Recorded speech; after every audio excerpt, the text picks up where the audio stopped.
Procedural terrains have three different levels of detail and geometry to define their shape. And this can cause a few limitations, especially if we want to reset specific areas of a terrain or certain parts of that detail.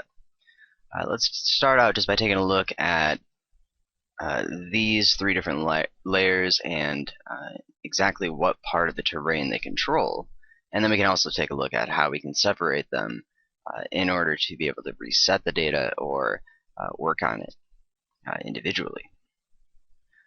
So the procedural terrain itself, we have the altitude reduction, which is the function. Right now I just have a terrain fractal. So this is generating the terrain at the moment. And although we do see a pixel amount up at the top, where my default is 512 by 512, right now this is currently not in use. I can hit reset up at the top, nothing is going to happen to the terrain. Because the other level of detail and defined geometry is not there. When just the altitude reduction is being used, this number on top is really just used to define the preview of the terrain. So if we increase the resolution, it's really just going to increase our OpenGL display within the terrain editor. And since there's nothing else that has happened to this terrain, we haven't sculpted anything or anything along those lines, really it has no primary impact on the terrain.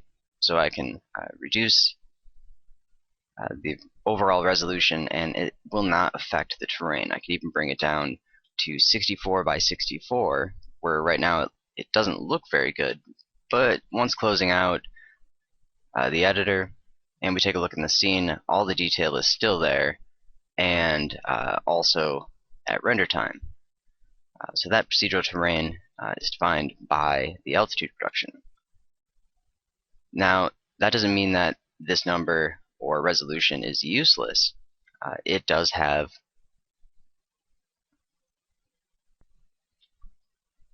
the ability to modify the procedural. Not always in a result that's desirable, but this extra detail zone is used to modify the procedural terrain based on this resolution. Now with sculpting, that kind of eliminated some of the need to have to use this layer, but it still exists. It's also part of the effects. So what we have right now is 512 by 512, a fairly low resolution. We saw before that all of the detail was still in the scene, even though the OpenGL display in the editor isn't very good. What I'm going to do is just run a quick effect over the top of this, so you can really see what kind of an impact this can have. So I'm just going to hit click and hold down on dissolve, which is going to apply the dissolve erosion effect. We can see those lines showing up where we have those nice pieces of the terrain being eroded away. So now when I close this out and we take a look within the scene, we'll be able to notice a couple of things. And I'm just going to zoom out so we can see the terrain a little bit better. And I'm not going to use any specific materials at this point, just so we can really pay attention to the geometry itself. I'm just going to edit my atmosphere and raise my sun up just a little higher and adjust the lighting slightly. So I'm just going to do a quick render within the viewport, and we can see what's going to happen. So what we're seeing is a huge impact on the procedural terrain. There's pixelation everywhere, caused by the low resolution of the map. Also, the modifications made to the procedural in order to fit the eroded look of the terrain that we just created. The result is not something you'd probably want to end up with.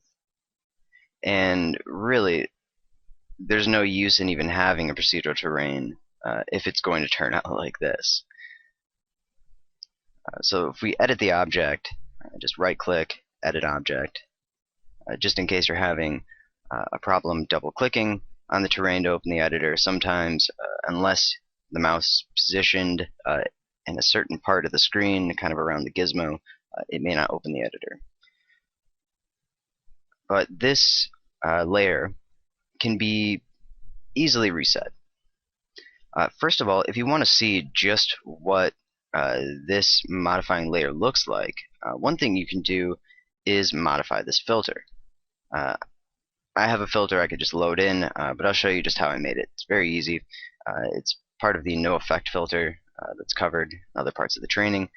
Basically just taking the right point and bringing it all the way down, which will effectively remove the altitude reduction and just show the modified pixel layer.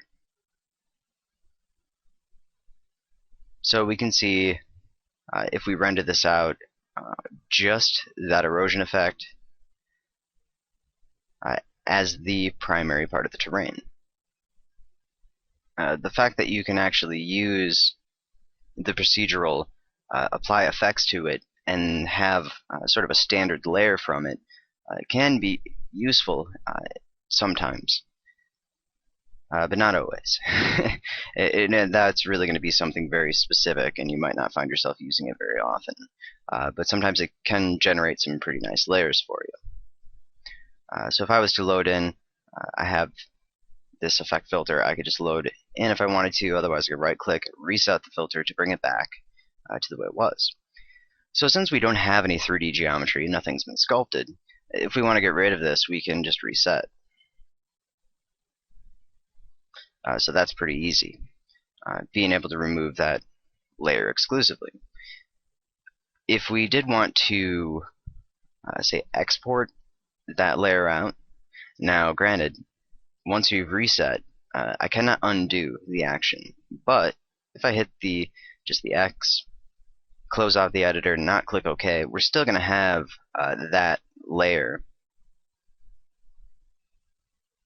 So before I do anything, I'm going to right-click on the altitude reduction, copy the function just to save it temporarily, and convert this over to a standard terrain, which is going to take that existing information and allow me to export the terrain.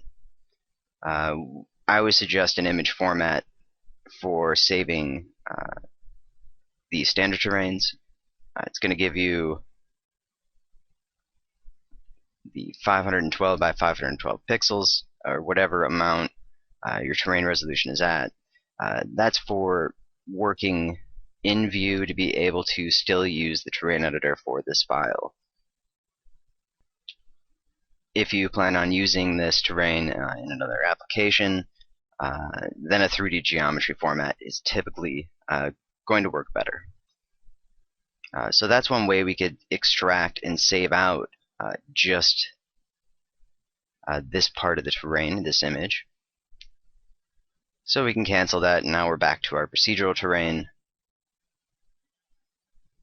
We can still see our function is in use. So if we reset, we'll see that layer disappear, and there won't be an effect on the terrain. So I'm going to reset our filter so we can see the altitude reduction of the procedural, and I'll just do a quick render so you can actually see the full detail. And I am using shadow maps or soft shadow map, so some of the detail might not jump out as much as with ray tracing, but we can still see the difference between that other terrain and what we're seeing right now is still a huge output difference. So we'll go back and edit the terrain, and let's take a look at the third layer, which is the 3D layer, anytime we sculpt anything. So I'm just going to make a quick modification to this terrain. Go over to the Paint tab. I'm going to use the Inflate tool. I'm going to use one of my kind of miscellaneous filters. Increase the size to a very large amount. Just click and let it start to inflate, modify the geometry. We have a very low polygon count for this 3D geometry right now, So it may show up slightly pixelated, and we might see these pixels showing, or these polygons. So not so much pixelated, sorry, would be polygonal within the render output. But now we have the other layer applied. So I'm going to go ahead and render this out, and we can take a look with just this simple inflate. So now you can see the render with the modified 3D geometry layer. I also want to note that this render took 49 seconds to render out. The previous one, without the 3D geometry, only took 17 seconds. So it will increase your render time, and that really makes you think about whether or not the 3D geometry is really needed. In this case, to achieve this kind of an effect, I could have just went around and used a 2D tool in order to just pull up parts of the terrain. There aren't really any major overlaps, so it wouldn't be that important to have a 3D layer to get this sort of a look. It can still be achieved under the standard means. But now we have, of course, our other layer, which currently isn't enabled. So I'm going to use the dissolve. So what we can do is apply a little more erosion, and we now have, once again, that other layer, geometry layer. So all three are currently being used to create this terrain. And if we need to increase the resolution, we can bump that up. Really, depending on the stage of the process you're at, that might not always be a good idea to just increase it, because you might end up with a little pixelation more than normal unless you increase the 3D geometry layer. So we'll see if that shows up pixelated, where we can see the polygons rendering. But now we're going to be able to see all three of these layers rendered out. So this would be something we would move over to a standard terrain. Like I was saying before, there's really no point in keeping this as a procedural if we were going to use this as a terrain, because the procedural itself really is not having that much of an impact on the shape of the geometry. It's just kind of causing some rougher areas that look more like a grain because of the way it's manipulated. So now if we want to save the 3D geometry and remove what I just did with that dissolve, let's say we're beyond the point where we can undo or go back to a save version. So if you need to kind of bring back or just remove the image layer but not the 3D geometry, and we want to save anything we might have sculpted out, and I'll just go ahead and add a little bit more to this.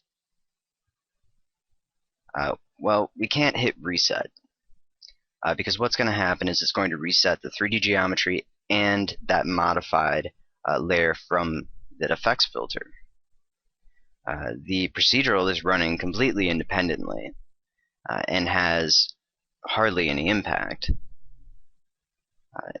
And the fact that it is running independently is really nice, because the reset does not reset the altitude reduction. That would have to be right-click, reset function.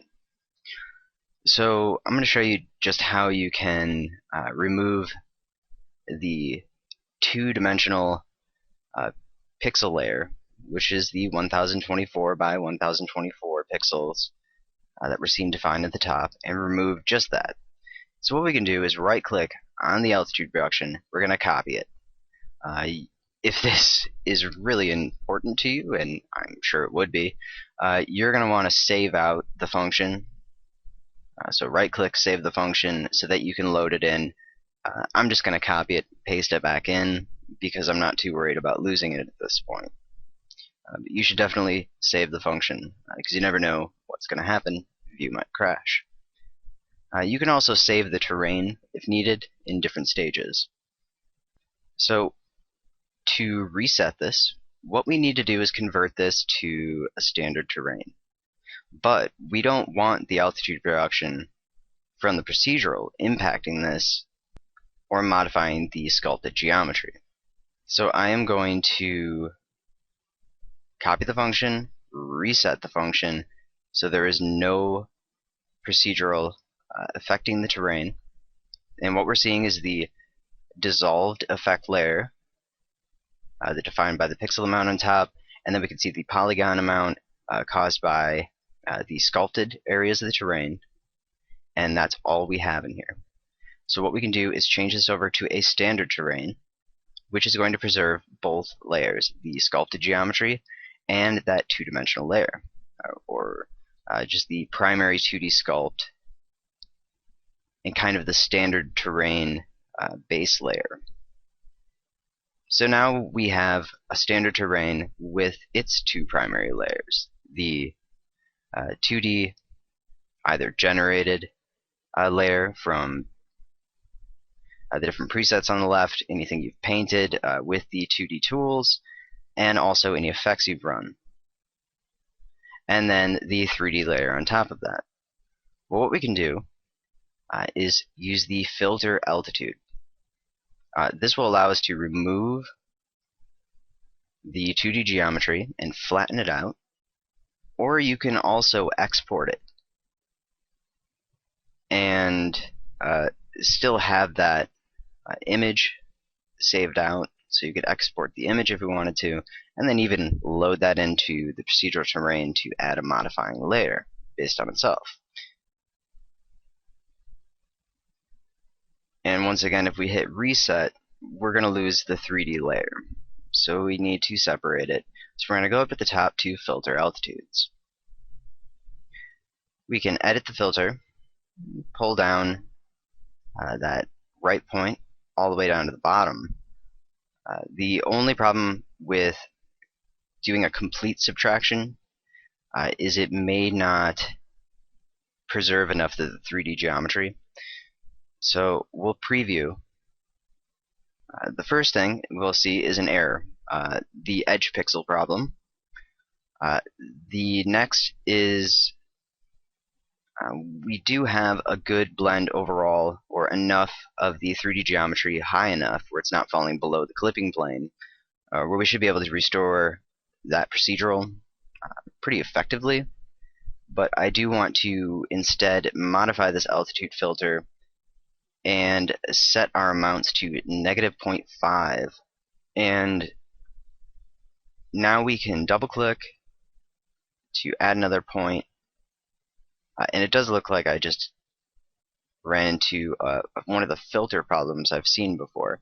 I'm going to just cancel this out, hopefully so the program doesn't crash.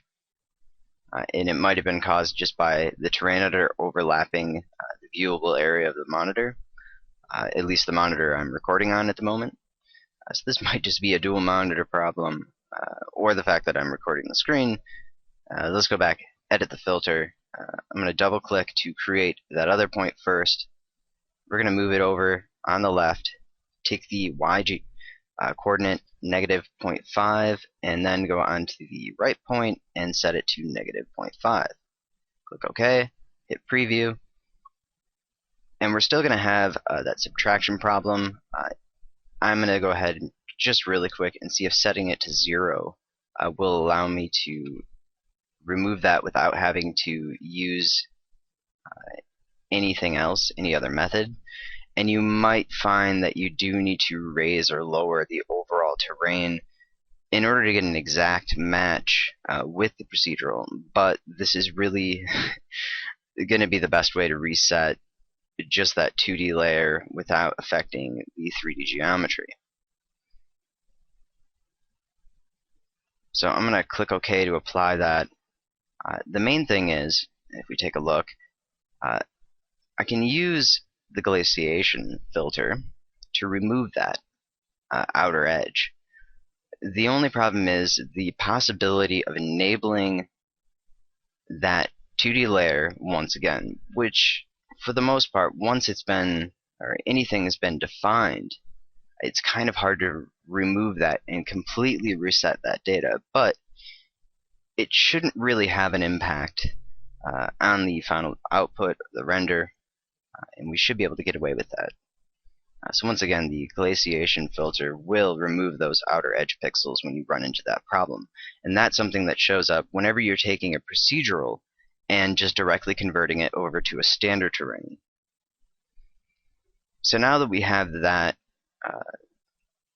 dissolve effect from before removed, what we can do is change this back to a procedural and paste that function back in, or load it in if you loaded it or saved it out.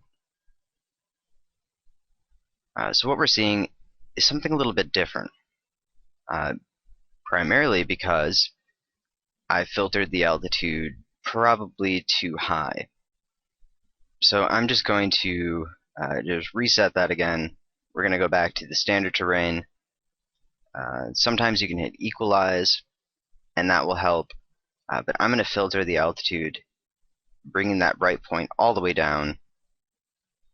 Click OK, and then change this back to a procedural. Paste the function back in, and hopefully it'll look the same as it did before. It could be a matter of the scale as well, because the scale will change between working with the standard terrain and a procedural.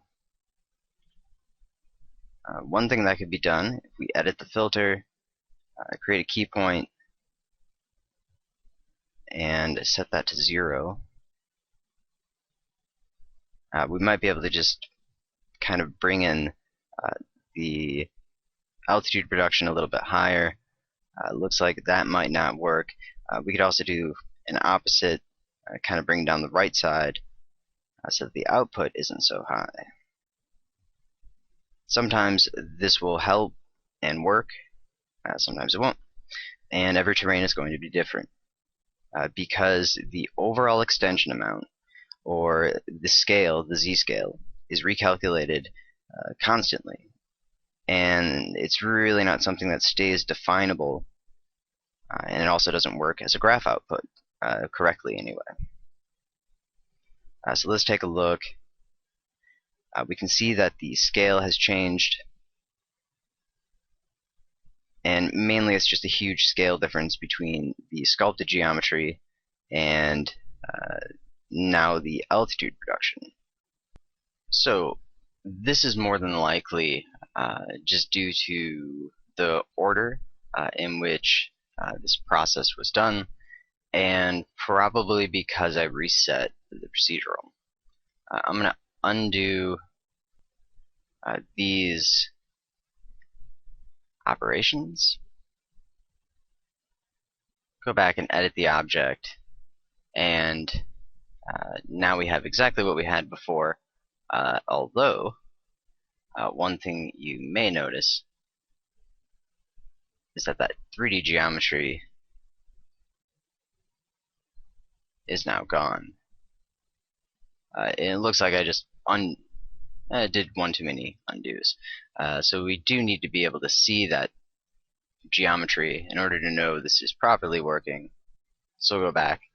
I'm going to just do freeform.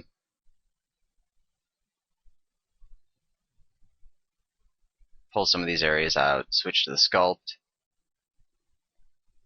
and pull out some of these different zones.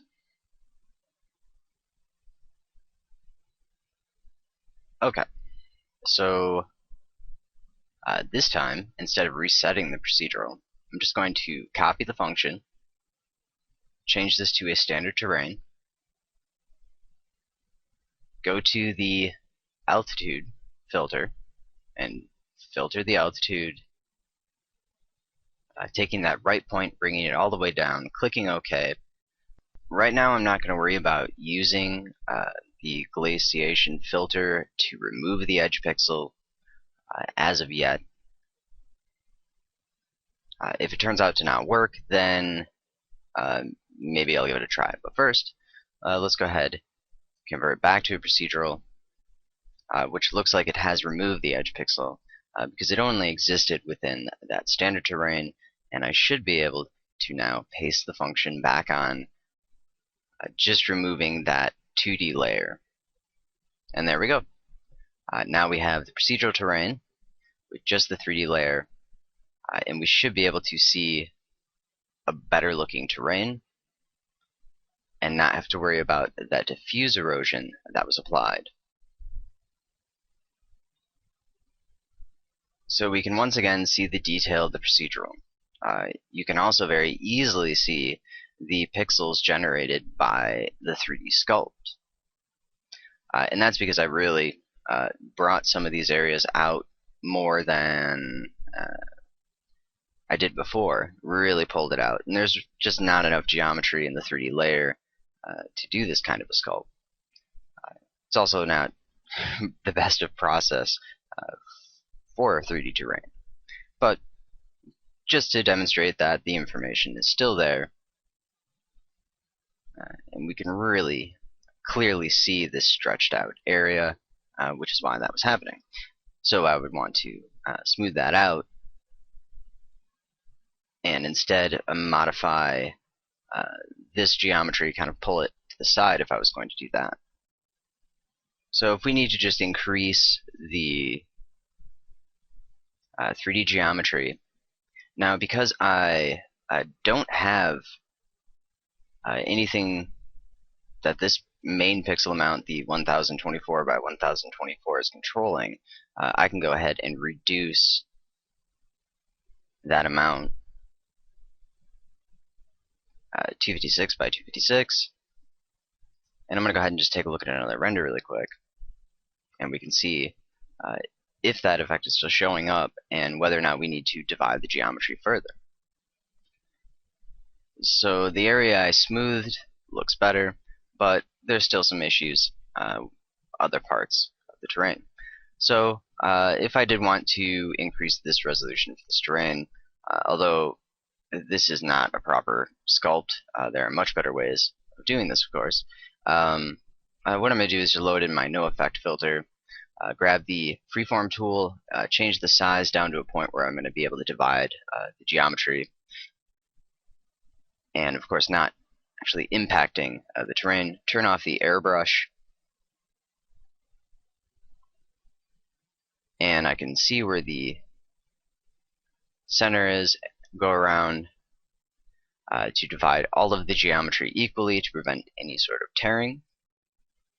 And what we can see is the 524K for the 3D polygons, and that way I know it's equal, because there's certain levels that are an equal amount. 131 is going to be your base layer, and then 524 is your next layer up, for equal divided geometry throughout the 3D sculpted part of the terrain.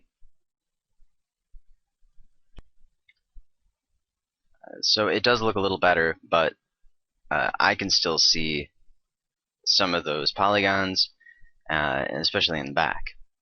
And that's just because procedural terrains do have a very specific workflow in order to really get them to work properly without tying up too many system resources. I also want to note that you probably want to turn off the Wireframe View once you hit some of the higher polygon amounts if you are zoomed out.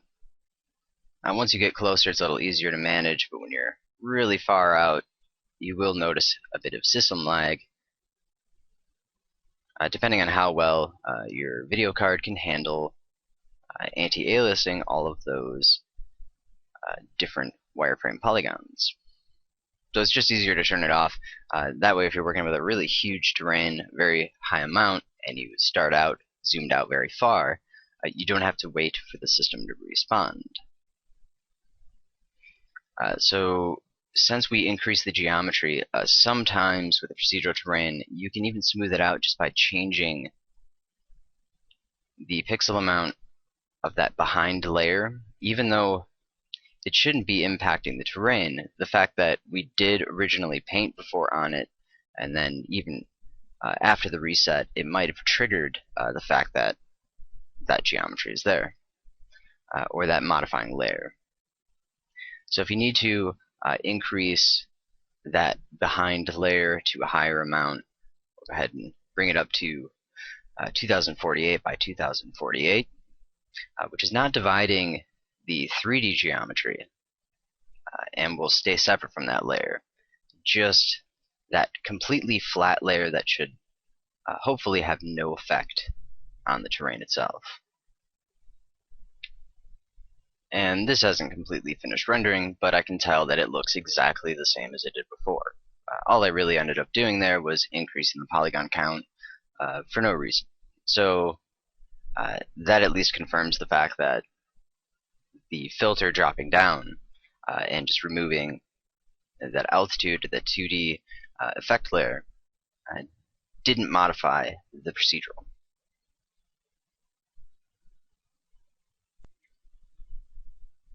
So now let's say we want to save that modified effect layer and remove just the 3D geometry or the sculpt.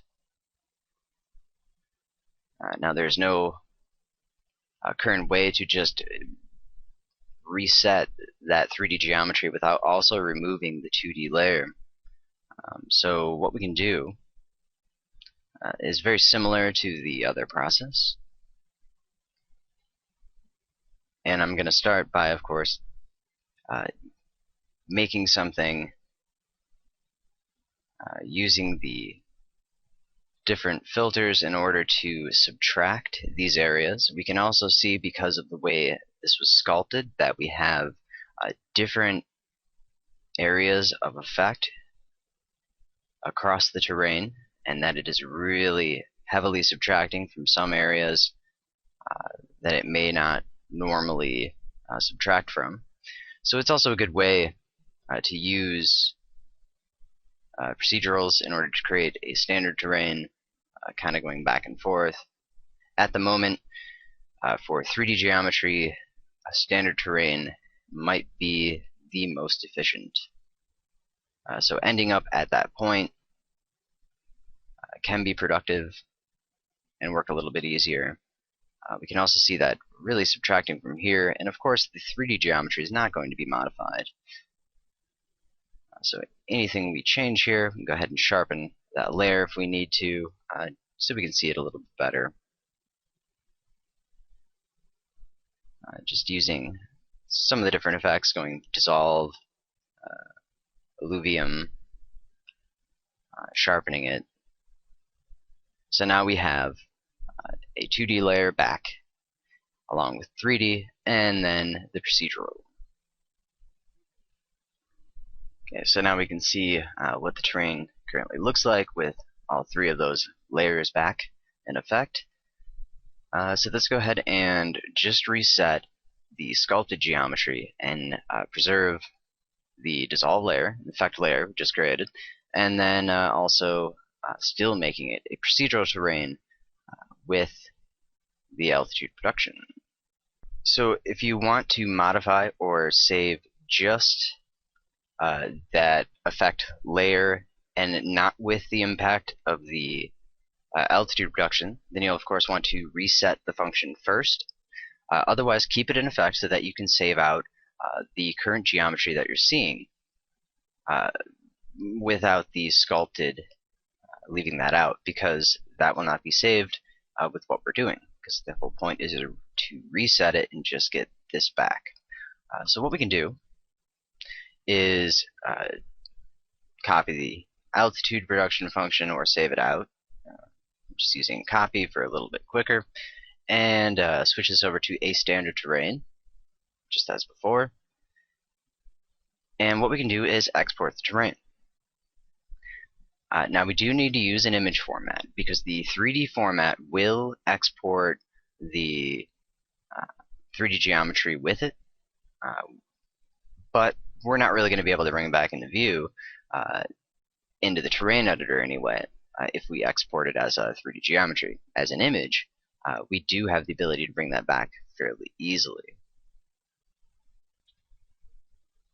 Now the only problem we could potentially run into is the possibility of a pixelated looking terrain because we're taking triangles and divided quads for the polygons, which effectively removes the pixelated look from the terrains itself, and that's pretty much how View works to remove a lot of the errors from the frequent up and down of the elevation.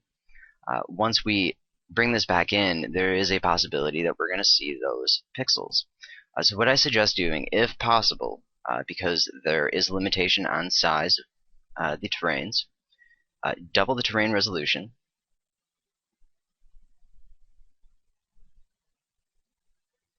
and export the terrain at that higher res. And then we can just bump it back down for the import. If you're working with terrain over 4,000 pixels, or if I was to divide the geometry once again, you cannot go any further than that, so that is one of the limitations. I'm going to go ahead and just export this. There are different formats available. You might need to convert in order to be able to get it loaded in to compatible format for the terrain editor, because the export formats are not necessarily going to be compatible with the elevation generation. A PSD file, at least 16-bit, is not. You can export and then convert it over to a TIFF, which will work effectively. In this case, I am just going to choose the TIFF format and then go ahead and save it out, and it'll automatically export the mesh or the image at 2048 by 2048. And I also want to note that you do need to save the type or choose the type once again when you browse. And I'm just going to leave this with that default name of 3322. When I click save, it's going to give me the ability to choose the bit amount. You can choose to compress or leave it uncompressed. It is a non-destructive format and should continue to look good and be compatible with the LZW compression, which is of course great for grayscale images.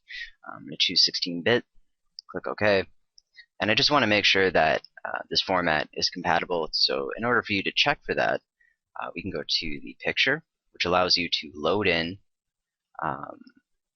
any grayscale image or any image, and it'll automatically convert to grayscale, and use that to generate elevation. So I was able to just load that in from my collection, which will apply it, and what we can do is move over the mixing proportions once we want to actually affect the terrain with this. I don't at the moment. I just wanted to make sure it looked correct, and it does. So we can cancel that out, and if you want, you could also save out an 8-bit as well, just in case. And it looks like because I didn't browse the file location, it didn't give me the ability to choose which bit sampling to use. So you might need to rebrowse in order for that chooser to show back up. But let's take a look at just resetting that sculpt. What we can do is convert this to a procedural terrain. And now the reset's going to do the same thing. It's going to remove the 3D and the original image. So what we can do is basically just reset it. There's not really going to be any issues because we do have that saved as a standard terrain. We can just load that right back in. So I just converted this right back to a standard terrain because I do want to reset it as a standard terrain just to avoid any issues with the procedural at the moment. Also because you can't use the picture function with a procedural. Although you can load the image into the actual function itself to generate the elevation, but it could cause some pixelation problems if the image map isn't large enough. So what I'm going to do is reset this, and then what I can do is load the picture, and set the blend. Go ahead and preview. Now this is going to extend the full range of the altitude amount, and whether or not you want to only blend partially is really going to depend on the preference. For the most part, we could do it either way, all picture, because since we don't have an existing terrain, we're just kind of adding to it, but we might be able to pull out more detail of the image if we go all the way and then just kind of scale it down. The only problem is it might not work correctly with the procedural once we go back. So you might need to play around with it, and like I was saying, every single terrain is going to be different, but you can use these steps to basically get where you want to be with just about any terrain. It's just a few things that typically need to be changed here or there. So let's go ahead and do that. Set it to 50. Remembering too, if we wanted, we could also go back before where we had the procedural and reset it first to just get the dissolved layer, if that's what it is that you want. And we might have to do that in order to preserve the overall elevation because there's such a drastic change. I can lower the resolution now and have it, which is right back where we were before. Turn this back to a procedural, and we can paste in the function. So now we have the modified layer plus the procedural, and the overall elevation is much higher, but that's mainly because the size was slightly modified, and all we need to do is just scale it down on Z-scale, and then that'll update. And because of the output, it really looks like I should have reset the altitude reduction first before converting it to a standard originally before exporting. Let's take a look at what we currently have, because now there is no more 3D layer. We're back to just a procedural and that effect layer. And because of the way this process ends up working, you will notice that it will look better. And it definitely has better features than it had previously, because we're no longer using that effect as a subtraction to modify the terrain, but starting with a standard terrain and adding a procedural on top of it.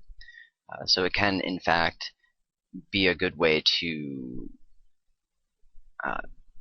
whether you're using a 3D sculptor or not, get a little better detail with the 2D and procedural elevations together. So now I've gone back again, just undoing to get where I was before, to redo this process without the procedural impact on the export.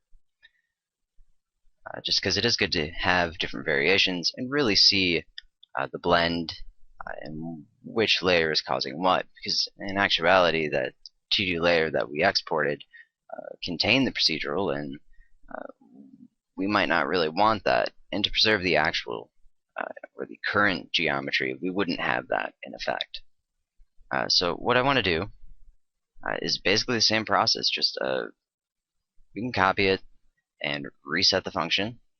So now we have 2D and 3D, and we're going to switch this over to the standard terrain, and we can export, first doubling the resolution to make sure that we have enough to avoid any sort of polygonal or pixelated look to the height field geometry. We can export, and I'm going to use TIFF format and call this terrain erode, using that 16-bit with the compression turned on, and we can go ahead and export that. So now we can reset, load the picture, and just have the eroded geometry, which it looks like it might be a little too intense. So you could reduce the blend amount, or you can also filter the altitude. So really, the easiest thing, I'm just going to undo or reset it again, picture, load that in, and then reduce the blend amount so it doesn't have as large of an impact. Like preview at 15. Now we can see the dissolved layer. So looking at the terrain now, I mean, this is also a really interesting looking terrain, and another way to get a nice standard terrain out of it. And for the most part, it looks like the geometry looks pretty sound that was generated from the image. So doubling the resolution may or may not be necessary, but like I said, it does depend on the terrain itself. And we also don't have the full quality preview within the terrain editor at all times. Sometimes it may not refresh. So now we can go back, change this to the procedural terrain, and paste the function back in. Also keeping in mind that I'm using the same mapping mode for all of these operations. I've continually used the object parametric with a scale of 1 on the function and have not modified that. If I was working with a different scale, you would want to make sure that every time you bring it back to a procedural that you set the same scale. And after looking at this now and seeing some of the differences, there is a possibility that the export was in fact in a different orientation than the original state it was in.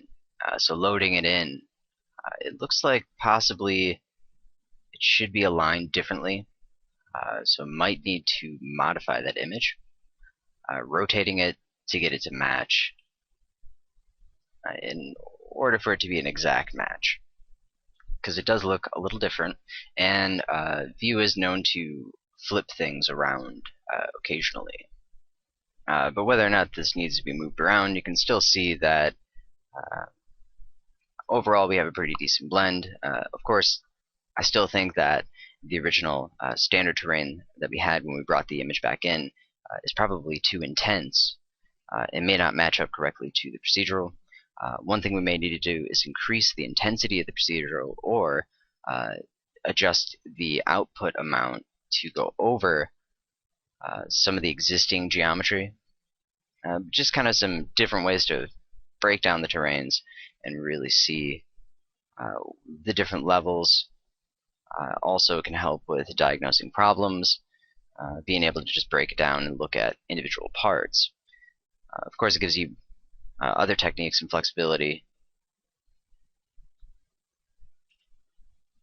that you wouldn't normally have just by using one type of terrain on its own. And just going back, it does look like a value of about 6% does work pretty well as the initial starting point for the terrain before moving it over into the procedural. But that is, of course, because of the output amount from the procedural itself, which, especially when you're working with the terrain fractal, which I am, the output amount can really vary depending between the ridge mode and the billows mode.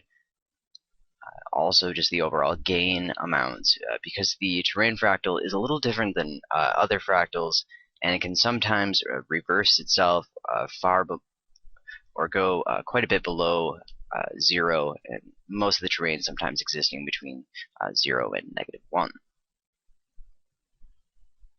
So now we've got just that extra little bit of erosion. Of course, I would need to move this down a bit. Scaling, I could edit just the procedural, bringing it down the Y to 0 for the filter. I also want to note that sometimes that filter does not stay constant. It will reset. It doesn't always happen. But right now I've just set the filter, bringing down the point, and there's a possibility that after the terrain has generated, that it might jump or reset the filter, because I have noticed that does happen. It looks like overall it did not reset that, so that's quite good, although we did lose some information on the bottom here. Whether or not we can just hit force extension, turning it on and off, might be able to include that data. If not, then scaling the terrain, maybe using a different blend, we'll be able to scale that down.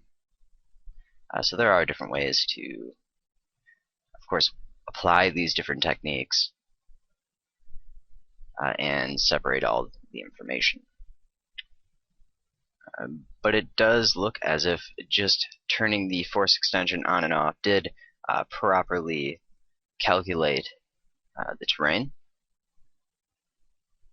And overall it looks pretty good. If we want, we could also load that image into the function to create a blend that way, rather than having the standard terrain limit the overall polygon amount. But even having it within the altitude production will still cause a lot of the same issues.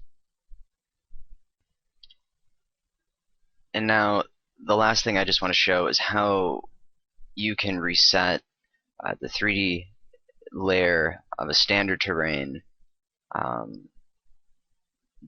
separately from the export, in case you're having issues with the export function. I do suggest that you save your scene before doing this, because it was bugged in previous versions, or at least the initial release of View 8. At the moment it appears to be fairly stable, but may not be. So I'm just going to go back, change this to standard terrain, so that we're working with the standard terrain, and we could just use the same one we have right now. I'm going to go ahead and enable a 3D sculpt, and just kind of paint in some areas here, so that we have the sculpted 3D layer active as part of the terrain. And since we can't just, of course, hit reset to reset just the sculpt, it will reset the entire terrain. And now if I just want to redo this and say, or maybe I divided the geometry too high and I need to go back, what I can do with this really horrible looking sculpt, you can see a lot of errors, I'm just going to smooth that out. But we do have the sculpted terrain, and what I'm going to do is change this over to a procedural, go to the zones, click View Zones, and it looks like it's not showing me the scene because I haven't updated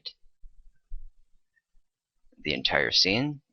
So we're just going to move this up above the ground plane so that we can see it in the zone view, and I should be able to add a new zone,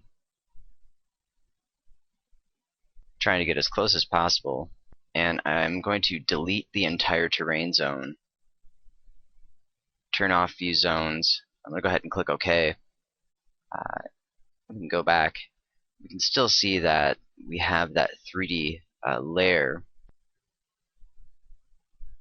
Now I'm going to try to convert this to a standard terrain, and it's going to say that if we convert it to a standard terrain, which is what we originally had, that we're going to lose any of the 3D displacement made in zones other than the entire zone, which we just deleted. So by adding a new zone, because sometimes if you just delete the entire terrain zone without having another one in the scene, what can happen is it may crash the program, which is why I just drew the other one in. But now that it has this new zone and I convert it, it's going to reset and remove that 3D information and the displacement geometry and just bring us back where we were. So it's another way to kind of reset the 3D data on a standard terrain. That would also work for a procedural because we just did it with the procedural. And those layers stay separate, but really you wouldn't need to because you can just hit the reset, which will remove the sculpted geometry, but also that other layer if you've used any sort of effects over the top of the procedural, or if it was originally a standard terrain to begin with. So I hope this little section of the training is able to help you kind of break down your different terrains and also understand a little bit better exactly which parts of the terrain affect what parts of the scene, and that way if you're running into any problems you can save out separate scenes, break it down to find out where the problem is. And I also just want to note one last time that, of course, if we were to do the reverse with this, where we just had the 3D geometry and we wanted to save the primary geometry, remember that if we wanted to reset the geometry we're currently seeing, that we could just run a altitude filter and just see that 3D information or the displacement geometry.